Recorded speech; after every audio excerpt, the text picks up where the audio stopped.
Bapak Ibu, selamat datang di channel saya. Sesi kali ini saya akan berbagi informasi seputar pengisian DRH P3K Guru tahun 2023. Khususnya dokumen apa saja yang Bapak Ibu perlu persiapkan dan contoh bukti fisiknya yang nanti diupload dalam pemberkasan P3K ini. Silakan disimak sampai tuntas. Nah, ketika Bapak Ibu sudah login di akun SSCSN-nya, ini di tahap terakhir ada menu unggah dokumen. Nah, di sini sudah terlihat dokumen apa saja yang Bapak Ibu harus unggah. Nah, saya akan perlihatkan sekarang dengan bukti fisiknya. Oke, saya akan perbesar dulu biar mudah dibaca Bapak Ibu. Nah, yang pertama ini adalah file scan surat pernyataan 5 poin yang sesuai dengan peraturan BKN nomor 14 tahun 2018 untuk CPNS atau peraturan BKN nomor 1 tahun 2019 untuk P3K. Nah, contoh filenya atau bukti fisiknya seperti ini. Ini surat pernyataan 5 poin Bapak Ibu yang di sini berisi nama, tempat tanggal lahir, agama, alamat. Lalu ada 5 poin pernyataan. Karena ada 5 poin pernyataan inilah disebut sebagai surat pernyataan 5 poin. Jangan lupa nanti Bapak Ibu isi dengan materai. Untuk materainya apakah harus materai tempel atau e-materai, silakan koordinasi dengan BKPSDM Bapak Ibu masing-masing. Kalau di kabupaten kami diperbolehkan memakai materai tempel. Dan ini juga apakah boleh surat pernyataan 5 poin itu di-upload yang pada saat pendaftaran, sekarang di-upload lagi, pada saat pemberkasan, itu juga silakan koordinasi dengan BKPSDM-nya. Oke, ini untuk surat pernyataan 5 poin. Kemudian yang kedua, file scan surat keterangan catatan kepolisian atau SKCK. Nah, untuk SKCK, Bapak Ibu, silakan urus di Polsek ataupun Polres setempat. Nah, ini SKCK yang sudah diurus. Kemudian di sini untuk redaksinya, untuk keperluan apa? Nah, ini perhatikan. Apakah di Kabupaten Bapak Ibu harus dengan redaksi seperti ini atau mungkin redaksinya bebas yang jelas untuk persyaratan pengangkatan P3K. Nah, itu silakan nanti dikoordinasikan juga agar nanti tidak bias.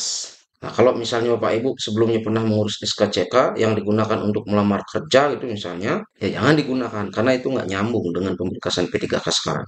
Oke, itu untuk SKCK. Sekarang berkas yang ketiga yang harus Bapak Ibu siapkan itu adalah file scan daftar riwayat hidup. Nah, ketika Bapak Ibu sudah mengisi DRH, perorangan, pendidikan, pekerjaan, keluarga, dan organisasi, maka Bapak Ibu bisa mencetak DRH di sini, DRH perorangan dan DRH riwayat. Ini tinggal diklik saja nanti akan terdownload. Setelah terdownload, Bapak Ibu isikan apa saja yang perlu diisi di DRH itu.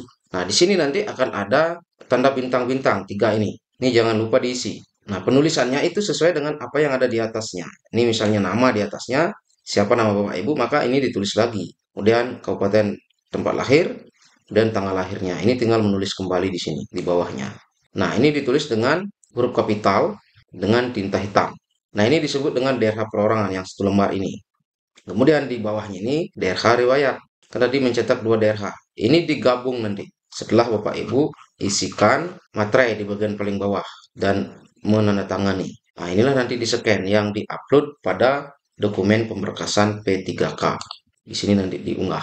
Kemudian yang berikutnya, yang keempat, surat keterangan tidak mengkonsumsi atau menggunakan narkotika, psikotropika, dan zat aditif lainnya yang ditandatangani oleh dokter dari unit pelayanan kesehatan pemerintah.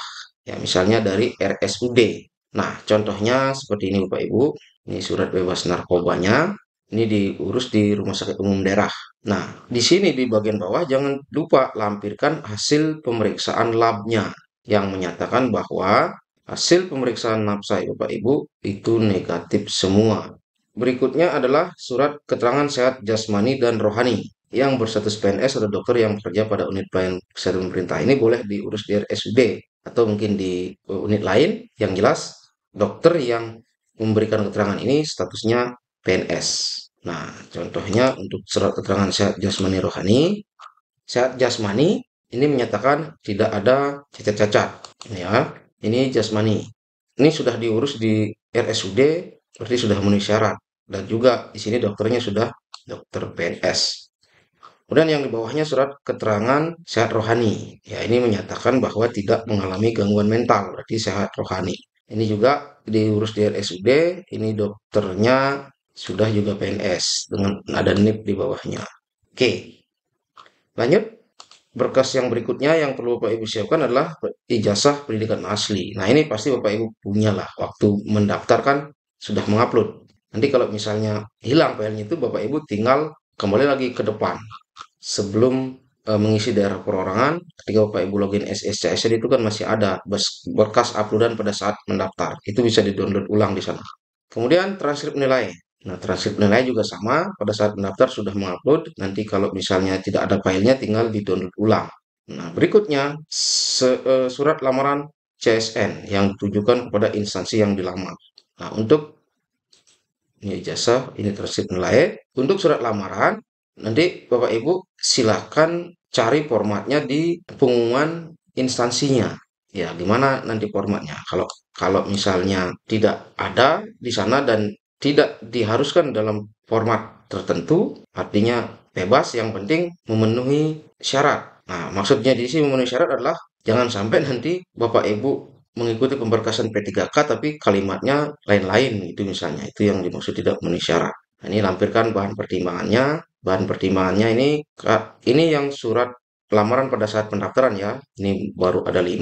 Nah, kalau sekarang kan nguploadnya di sini ada 9 nanti. Maka dilengkapi saja file scan surat 5 poin, kemudian file scan SKCK, DRH, surat bebas nafsa, dan seterusnya. Ini tinggal ditambah aja nanti. Begini juga untuk surat lamaran, silakan Bapak Ibu koordinasi dengan BKPSDM setempat. Apakah boleh surat lamaran pada saat pendaftaran itu diunggah kembali? Kalau misalnya diminta untuk membuat surat lamaran yang baru ya, maka Bapak Ibu tinggal buat lagi. Tanggalnya tanggal setelah pendaftaran kemarin. Kalau misalnya diperbolehkan mengunggah yang pada saat pendaftaran ya gampang, tinggal unggah kembali nanti. Nah, kebetulan di sini seperti dulu untuk surat lamaran ada BKPSDM yang tidak mengharuskan, artinya boleh tidak mengupload. Kemudian ada yang memang sudah langsung otomatis terisi di sini. Kalau ini tidak terisi, sehingga itu boleh dikoordinasikan. Kemudian yang terakhir yang Bapak Ibu harus sediakan adalah foto formal terbaru dengan latar belakang merah. Nah, untuk fotonya seperti ini Bapak Ibu, latar belakang merah, pakai kemeja putih. Kemudian apakah harus pakai dasi atau tidak? Nah, itu tidak ada ketentuan. Kecuali misalnya di BKPSDM Bapak Ibu meminta harus pakai dasi gitu misalnya. Kalau tidak ya tidak masalah. Nah, jadi ini Bapak Ibu ada 9 berkas atau 9 dokumen yang Bapak Ibu harus siapkan dalam pemberkasan NIP P3K ini. Demikian informasi ini Bapak Ibu. Semoga bermanfaat. Terima kasih.